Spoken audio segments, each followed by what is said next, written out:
In this video, we're going to be multiplying two fractions. We're going to be multiplying 5 over 8, or 5/8, by 3 over 7, or 3/7. So to begin that, let's rewrite our problem here.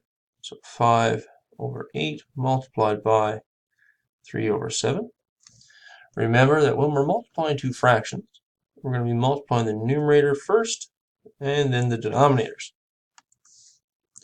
So that's going to give me 5 times 3 as my numerator, and 8 times 7 is my denominator.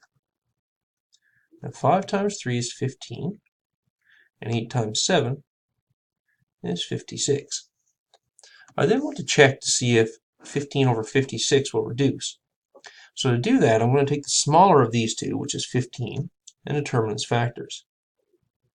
So for 15, my factors are 1, 3, 5, and 15. And that comes from saying 1 times 15 is 15, and 3 times 5 is 15.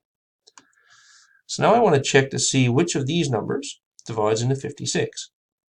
Well, I know that 1 will divide into 56, but my answer will just be 56 again, so I'm not going to reduce anything. So 1 wouldn't be something we would use here. So we'll move on to 3. So I need to check to see if 56 is divisible by 3. So to do that, what I'm going to do is add 5 and 6 together. Because if the sum of the digits of a number is divisible by 3, then we know that the number itself is. But 11 is not divisible by 3, so that's not a candidate for me to reduce this. Next, I'll move on to 5. Now for 5 to work, 56 would have to end in 0 or 5, and it doesn't. So 5 is out.